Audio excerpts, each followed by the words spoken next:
ഞങ്ങൾക്കെതിരെ ഡിവൈഎഫ്ഐക്കെതിരെ അതായത് മാതൃകാ പ്രവർത്തനം നടത്തി നിങ്ങളെല്ലാവരും വ്യത്യസ്ത തരത്തിൽ റിപ്പോർട്ട് ചെയ്ത് ഞങ്ങൾ 25 വീട് പ്രഖ്യാപിച്ചു, 100 വീടിനുള്ള 20 കോടി രൂപ കൈമാറി.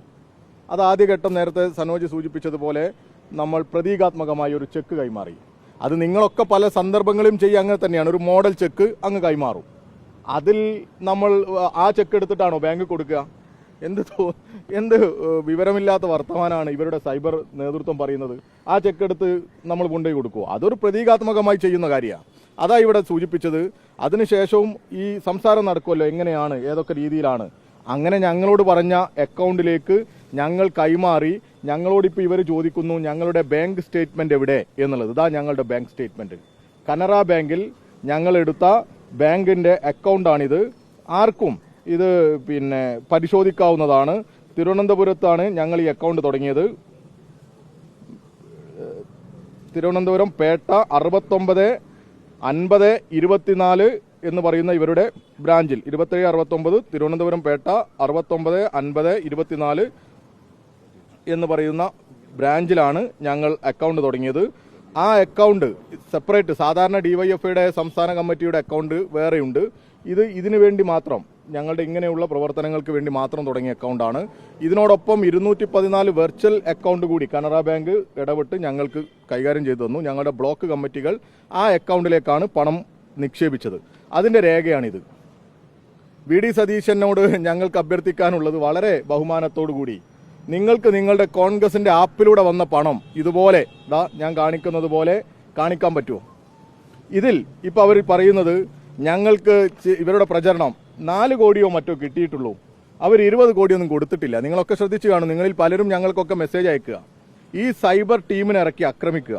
ഇവിടെ ഇതാ 17 മെയ് മാസം, ഒന്ന് മാറ്റിയാൽ മെയ് മാസം 25-ാം തീയതി 001104620231 funds transfer debit project implementation unit Wayanad town 1 കോടി രൂപ.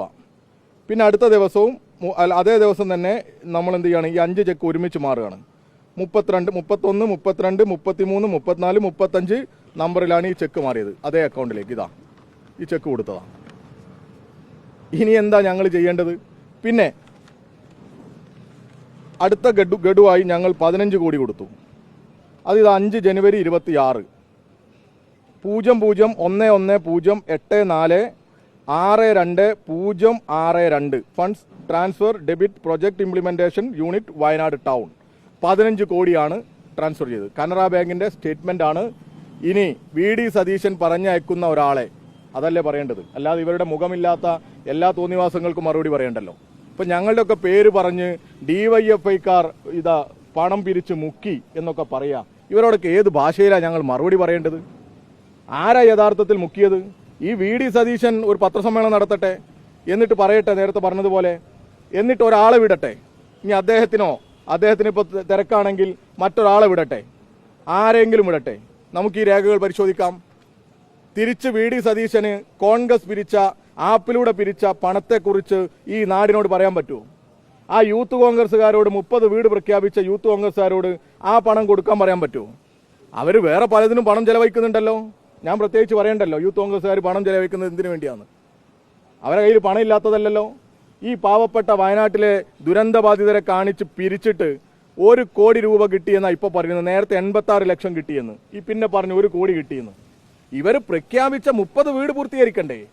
ഞങ്ങൾ പ്രഖ്യാപിച്ചത് നിങ്ങൾ പലരും 30-ാം തീയതി ലൈവ് ചെയ്തിട്ടുണ്ട്. ഏത് നമ്മുടെ ജൂലൈ മാസം ദുരന്തമുണ്ടായ ജൂലൈ മാസം ലൈവ് ടെലികാസ്റ്റിൽ ഞങ്ങൾ പറഞ്ഞ ഭാഗമുണ്ട്. ഞങ്ങൾ സർക്കാരുമായി ചേർന്നാണ് ഈ പുനരധിവാസ പ്രവർത്തനത്തിൽ, വീടുണ്ടാക്കുന്ന പ്രവർത്തനത്തിൽ ഞങ്ങൾ പങ്കാളികളാവുക എന്ന് വളരെ കൃത്യമായി ഞങ്ങൾ പറഞ്ഞിട്ടുണ്ട്. അതിപ്പോഴും നിങ്ങളുടെയൊക്കെ യൂട്യൂബിൽ അവൈലബിൾ ആണ്. ഞങ്ങൾ എടുത്തു വെച്ചത് ഞങ്ങളുടെ കയ്യിലുണ്ട്. ഒരു ആരോപണം ഉന്നയിക്കുമ്പോൾ എന്തെങ്കിലും ഒരു വസ്തുത വേണ്ടേ? ഇങ്ങനെ ഒരു പൊതുസമൂഹത്തിൽ ഇത്രയും വളരെ സുതാര്യമായി കാര്യക്ഷമമായി ഇടപെടുന്ന ഒരു സംഘടനയെ ഇങ്ങനെ ഈ ഒരു പുകമറയിൽ നിർത്താൻ പാടുണ്ടോ? വയനാടിന് വേണ്ടി ഡിവൈഎഫ്ഐ ചെയ്ത ഇടപെടലുകൾ ഈ കേരളം കണ്ടതല്ലേ? ആക്രി പെറുക്കിയതും ഞങ്ങൾ മറ്റ് സേവന പ്രവർത്തനങ്ങൾ നടത്തി അതിലൂടെ സമാഹരിച്ച പണവും അധ്വാനം വിൽപ്പന നടത്തിയതും ഞങ്ങളുടെ സഖാക്കളുടെ കല്യാണത്തിനും പിറന്നാളിനും മറ്റും മാറ്റിവെച്ച പണം ശേഖരിച്ചും സ്വരൂപിച്ചുമൊക്കെ ഞങ്ങൾ പണമുണ്ടാക്കിയത് ഈ കേരളമാകെ കണ്ടതല്ലേ? എന്നിട്ടും ഒരു നാണവുമില്ലാതെ ഈ കനകലുവിൻ്റെ ഒക്കെ ഉപദേശം കേട്ട് ഒരു വൈകാരിക തലം, ഒരു വല്ലാത്ത തലം ഇവിടെ ഉണ്ടാക്കാൻ ബോധപൂർവം ശ്രമിക്കല്ലേ? ഇങ്ങനെ നുണ പറഞ്ഞു പോയാലോ? ഇവർ പറഞ്ഞ് ജനത്തെ പറ്റിച്ചത് ഒരു പ്രശ്നവുമല്ല, പച്ചക്ക് ജനങ്ങളെ പറഞ്ഞ് പറ്റിച്ചതാ. ഈ പറയുന്നവരെ എങ്ങനെയായി ജനം വിശ്വസിക്കുക? ഇനി നാളെ ഇവർ പറയുകയാണല്ലോ ഇവരൊക്കെ അധികാരത്തിൽ, ഇവരെങ്ങാനും അധികാരത്തിൽ വന്നാൽ ഇവർ പറയുന്ന വാക്കിന് വല്ല വിലയുണ്ടാവൂ? പരസ്യമായി നമുക്ക് ചിന്തിക്കാൻ പറ്റുമോ? ദുരന്തബാധിതരെ മുൻനിർത്തി പണം പിരിച്ച് അതിനൊരു കണക്കുമില്ല, ഒരു അക്കൗണ്ടുമില്ല, ഒരു രേഖയുമില്ല. എന്നിട്ട് അവസാനം തെരഞ്ഞെടുപ്പിന്റെ തൊട്ട് തലേനാൾ പോയിട്ട് തറക്കല്ലിട്ട് പോയിട്ട് സോഷ്യൽ മീഡിയയിലൂടെ വന്ന് DYFI പോലെയുള്ള ഒരു പ്രസ്ഥാനത്തെ, മാതൃകാപരമായി ഇടപെട്ട ഒരു പ്രസ്ഥാനത്തെ ആക്ഷേപിക്കാൻ ഈ പറയുന്ന ഈ സൈബർ കൂട്ടങ്ങളെ ഇറക്കി വിടുന്ന ഈ VD സതീശനെയൊക്കെ എങ്ങനെയാണ് ഈ കേരളം വിശ്വാസത്തിലെടുക്കുക? എങ്ങനെയാണ് അതിനൊക്കെ അംഗീകരിക്കുക? അതുകൊണ്ട് പ്രിയപ്പെട്ട മാധ്യമ സുഹൃത്തുക്കൾ, ഇങ്ങനെയുള്ള പ്രചരണങ്ങൾക്കെതിരെ ഇത് കേരളത്തിന്റെ ഒരു പ്രതിരോധ സേനയായി ഇടപെട്ട DYFIയെ ഈ തരത്തിൽ ആക്ഷേപിക്കുമ്പോൾ അവരോട് ചോദ്യങ്ങൾ ചോദിക്കാൻ നിങ്ങൾ തയ്യാറാവണം. നിങ്ങൾക്കാർക്കും ഞങ്ങളുടെ ഈ അക്കൗണ്ട് സ്റ്റേറ്റ്മെന്റ് പരിശോധിക്കാം. ഇപ്പൊ അതിൽ പറയും ബാക്കി കൃത്യം 20 കോടി രൂപ ബാക്കി എവിടെ? അതുകൂടി ഉണ്ട് ചോദ്യം. ഞങ്ങളുടെ ഈ അക്കൗണ്ടിലുണ്ട്. അതാ ഞങ്ങളുടെ സംസ്ഥാന കമ്മിറ്റിയാണല്ലോ തീരുമാനിക്കേണ്ടത് ആ പണം എന്താ ചെയ്യേണ്ടത് എന്നുള്ളത്. ഞങ്ങൾ ഇത് എവിടെ നിക്ഷേപിച്ചു എന്നുള്ളതിന്റെ രേഖയൊക്കെ ഇത് വെച്ചത്. ഞങ്ങളുടെ കയ്യിൽ ഇതിന്റെ രേഖകളുണ്ട്. പണം ഏത് രീതിയിൽ ചെലവഴിച്ചു അത് 20 കോടി ഞങ്ങൾ കൊടുത്തു, ബാക്കി ഞങ്ങളുടെ കയ്യിലുണ്ട്. ഇപ്പോൾ അവിടെ ടൗൺഷിപ്പിന്റെ ആദ്യഘട്ട ഉദ്ഘാടനം നടന്നു. 178 വീടുകളുടെ താക്കോൽ കൈമാറി, രേഖകൾ കൈമാറി. ഞങ്ങൾ അന്ന് സർപ്രൈസ് ഗിഫ്റ്റുമായി 178 വീടുകളിലേക്ക് TV-യുമായി പോയില്ലേ? അപ്പൊ ഇതിലൊക്കെ ഇത് കണ്ടിട്ടുള്ള ഒരു വല്ലാത്ത അസ്വസ്ഥത നോക്കൂ നിങ്ങൾ. അവർ ചെയ്തില്ലെങ്കിലും ബാക്കിയുള്ളവരുടെ ദേഹത്തേക്ക് ഇങ്ങനെ നുണ പറഞ്ഞ് ചെളിവാരി എറിയുക എന്നുള്ളത് അംഗീകരിക്കാൻ പറ്റുമോ? അതുകൊണ്ട് പൊതുസമൂഹത്തിന്റെ മുമ്പിൽ ഞങ്ങൾ ഈ VD സതീശനെ ഒന്നും നന്നാക്കാൻ പറ്റില്ല. കാരണം നുണ പറയാൻ വേണ്ടി മാത്രം ഇറങ്ങി പുറപ്പെടുകയാണ്, തൻ്റെ അണികളെ നുണകൾക്ക് വേണ്ടി പ്രേരിപ്പിക്കുകയാണ്. അതുകൊണ്ട് അവർ ഈ വിഷയത്തിൽ നന്നാകും എന്ന അഭിപ്രായമില്ല. സത്യം അറിയാനും സത്യം മനസ്സിലാക്കാനും ഒക്കെ താല്പര്യമുള്ളവരുടെ അടുത്തേക്ക് നിങ്ങൾ ഈ യാഥാർത്ഥ്യങ്ങൾ എത്തിക്കണം എന്നുള്ളതാണ് ഞങ്ങൾക്ക് പറയാനുള്ളത്.